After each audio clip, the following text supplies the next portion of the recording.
Good morning everyone, welcome back to my channel. Today we read class 10th English first chapter of the book A Letter to God. So let's start. Chapter start करने से पहले हम थोड़ा बहुत ये देख लेते हैं इसकी एक्टिविटी. बिफोर यू रीड, दे से फेथ कैन मूव माउंटेन. वो कहते हैं कि जो फेथ होता है, विश्वास होता है, वो पर्वतों को हिला सकता है. But what should we put our faith in, लेकिन हमें हमारा विश्वास किस में रखना चाहिए. This is the question this story delicately poses. यही क्वेश्चन है जो ये जो स्टोरी है वो उत्कृष्टता करती है. Lencho is a farmer who write a letter to God. इस स्टोरी में लेंचो नाम का फार्मर है. Who write a letter to God, जो भगवान को पत्र लिखता है. When his crop are ruined, जब उसकी फसल खराब हो जाती है. आस्किंग फॉर 100 पैसे, लेंचो भगवान से पत्र लिखता है और उनसे 100 पैसे की मांग करता है. Does Lencho letter reach God, क्या लेंचो का पत्र भगवान जी को मिलता है. Does God send him the money, क्या भगवान उसको पैसे भेजते हैं. Think what your answer to these question would be and guess how the story continue. तो आप सोचिए कि अगर आप उसकी जगह होते तो इन क्वेश्चंस के क्या आंसर होते. एंड गैस, और गैस कीजिए, अनुमान लगाइए कि हाउ द स्टोरी कंटिन्यू, की स्टोरी कैसे कंटिन्यू रखती है. Before you begin to read it. Activity. One of the cheapest ways to send money to someone is through the post office. किसी को पैसे भेजने का सबसे चीपेस्ट, सबसे जो सस्ता माध्यम होता है वो पोस्ट ऑफिस होता है. हैव यू एवर सेंट और received money in this way, क्या आपने कभी किसी को पैसे भेजे हैं या क्या आपने कभी किसी से पैसे रिसीव किए हैं, प्राप्त किए हैं पोस्ट ऑफिस के जरिए. Here's what you have to do. As you read the instruction, जैसे आप ये इंस्ट्रक्शन रीड करते हैं. Discuss with your teacher in class the meaning of these word, तो आप अपने क्लास टीचर से इन वर्ड्स की मीनिंग पूछिए. Counter, counter clerk, appropriate, acknowledge, counterfoil, record, etcetera. Counter यानी खिड़की पटल, काउंटर क्लर्क यानी खिड़की या संबंधित लिपिक, एप्रोप्रिएट होता है बच्चों उचित, एक्नोलेजमेंट होता है रसीद, और काउंटरफॉइल प्रतिपण, रिकॉर्ड होता है अभिलेख. So consult a dictionary if necessary, यदि ज़रूरत हो तो आप एक डिक्शनरी की हेल्प ले सकते हैं. Are these word corresponding to these English word in your language. So let's start Hindi explanation of this chapter. यहाँ से आपका चैप्टर स्टार्ट होता है. द हाउस, वो घर. The only one in the entire valley, जो पूरी वैली में, पूरी घाटी में एकमात्र था. Set on the crust of the low hill, जो कि कहाँ अवस्थित था, नीची घाटी के शिखर पर अवस्थित था.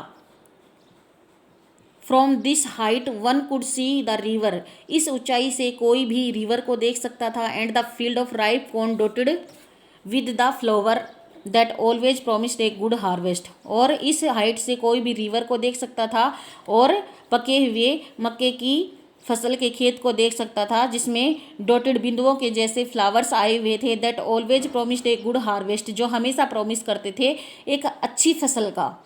The only thing the earth needed was a downpour और एटलीस्ट ए शोवर, सिर्फ जो खेतों को ज़रूरत थी वो किसकी थी, एक डाउनपोर की, एक मूसलाधार बारिश की ज़रूरत थी, और एक शोवर की, एक बौछार की ज़रूरत थी. Through out the morning Lencho, पूरी सुबह Lencho, who knew his field intimately, जो अपने खेतों को अच्छे से जानता था. हैड डन नथिंग, उसने कुछ नहीं किया पूरी सुबह. But see the sky toward the north east, सिर्फ स्काई को देखता रहा नॉर्थ ईस्ट की साइड से, मतलब उत्तर पूर्व की साइड से.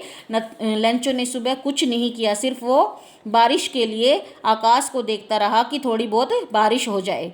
Now we were really going to get some water woman, अब लेंचो वहाँ पे खड़े हुए अपनी वाइफ को बोलता है. Now we are really going to get some water, अब हमें कुछ पानी की आवश्यकता है फसलों के लिए. The women who was preparing super replied, वो औरत जो खाना बना रही थी उसने रिप्लाई किया अपने हस्बैंड को. यस गॉड विलिंग, हाँ जैसा भगवान जी चाहें. The older boys were working in the field, जो बड़े बच्चे थे वो खेतों में काम कर रहे थे. While the smaller one were playing near the houses, जबकि छोटे वाले घरों के पास खेलने लग रहे थे. Until the woman call to them all, जब तक कि औरत ने उन सबको नहीं बुलाया. कम फॉर डिनर, की डिनर के लिए आ जाओ. It was during the meal that, ये मील का समय था. Just as Lencho had predict, जैसे लेंचो ने भविष्यवाणी की थी big drop of rain began to fall, बारिश की बड़ी बड़ी बूंदें गिरना आरंभ हो गई। In the north east huge mountain of cloud could be seen approaching, north east की साइड से बड़े बड़े माउंटेन की साइड से बादल दिखने आरंभ हो गए। The air was fresh and sweet, जो हवा थी वो फ्रेश थी, ताज़ा थी और स्वीट थी। The man went out for no other reason than to have the pleasure of feeling the rain on his body, जो मैन था, जो आदमी था, वो went out for no other reason, वो बाहर किसी और रीजन से, किसी और कारण से नहीं आया। Than to have the pleasure of feeling the rain on his body, वो सिर्फ बारिश का आनंद लेने के लिए, अपने शरीर में बारिश की बूंदों का आनंद लेने के लिए बाहर आ गया। And when he returned he exclaimed, और जब वह वापस आया, ही एक्सक्लेम्ड, तो उसने भावावेश में कहा, these are not rain drop falling from the sky, ये आकाश से सिर्फ रेन की ड्रॉप मतलब बारिश की बूंदें ही नहीं गिर रही, दे आर न्यू कॉइन्स, ये तो नए कॉइन्स है, नए नए सिक्के हैं। The big drop are 10 cent pieces and the little one are 5, जो बड़ी ड्रॉप हैं वो 10 सेंट के पीसीज हैं एंड लिटिल, और जो छोटी हैं वो 5 सेंट के पीसीज हैं। विद इस satisfied expression he regarded the field of ripe corn with its flower, और उसने बहुत ही संतोषप्रद मुद्रा के साथ अपनी पकी फसल के खेत को अपने फूलों के साथ एक वर्षा के पर्दे में लिपटे हुए देखा। Draped in a certain of rain, एक वर्षा के पर्दे में लिपटे हुए देखा। बट सडनली, लेकिन अचानक से, a strong wind began to blow, लेकिन अचानक से तेज हवा आनी स्टार्ट हो गई। And along with the rain very large hail stone began to fall, और जैसे जल्द ही तेज हवा के साथ बहुत बड़े बड़े हेलस्टोन यानी ओले गिरना आरंभ हो गए। These truly did resemble new silver coin, ये सच में नए सिल्वर कॉइन के जैसे लग रहे थे। The boys exposing themselves to the rain, जो बॉयज थे, the boys exposing themselves to the rain out to collect the frozen pearls, वो एक्सपोजिंग देमसेल्फ यानी कि वो कपड़े उतार कर बाहर आ गए। Rain out to collect the frozen pearls, और वो कलेक्ट करने लगे किसको, फ्रोजन पल्स, मोती के जैसे दिखने वाले ओले को कलेक्ट करने लग गए। It's really getting bad now, अब मौसम बहुत ख़राब हो रहा है। एक्सक्लेम्ड द मैन, आदमी ने कहा। I hope it passes quickly, मैं उम्मीद करता हूँ कि ये जल्दी से बीत जाए। It did not pass quickly for an hour, the hell rain on the houses, the garden, the hill side, the cornfield, यदि ये जल्दी से नहीं गुजरा, 1 घंटे के अंदर अंदर मौसम साफ नहीं हुआ, तो जो ओले हैं वो हमारे घर में आ जाएंगे, गार्डन में आ जाएंगे, हिल साइड में आ जाएंगे, और मकई की फसलों में भी आ जाएंगे। ऑन द होल वैली, पूरी वैली में, पूरी घाटी में, द फील्ड वाज वाइट, जो खेत थे वो वाइट हो गए, मतलब सफ़ेद हो गई, इतनी ज़्यादा ओलों की बारिश हुई।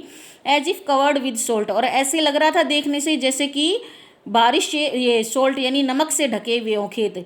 Note a leaf remained on the trees, वृक्षों के ऊपर एक पत्ती भी, लीफ यानी पत्ता भी शेष नहीं रहा। The corn was totally destroyed, और जो फसल थी वो टोटली पूरी तरीके से डिस्ट्रॉय हो गई यानी खराब हो गई। The flower were gone from the plants, और जो प्लांट्स से जो फ्लावर थे, जो फूल थे, वो गायब हो गए थे।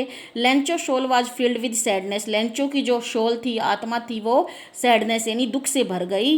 When the storm had passed, जब तूफान चला गया। He stood in the middle of the field and said to his son, जब तूफान चला गया तो लेंचो अपने खेत के बीच में खड़ा हो गया और अपने बच्चों से कहने लगा, a plague of locust would have left more than this, यदि टीडियों का एक दल भी होता तो वो थोड़ा बहुत कुछ छोड़ देता।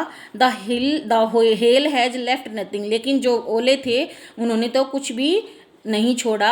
This year we will have no corn, इस साल हमारे पास खेत में फसल नहीं है। That night was a sorrowful one, वो जो रात थी वो बहुत ही दुख भरी रात थी। All our work for nothing, हमारा जो काम था वो कुछ भी नहीं रहा। There is no one who can help us, ऐसा कोई नहीं है जो हमारी हेल्प कर सके। We will all go hungry this year, ऐसा लगता है कि इस साल तो हम सब भूखे मर जाएंगे। सो बच्चों, बाकी का चैप्टर हम सेकंड पार्ट में करेंगे। अगर आपको मेरा वीडियो पसंद आया तो मेरे चैनल को लाइक एंड सब्सक्राइब जरूर करें। Thank you so much.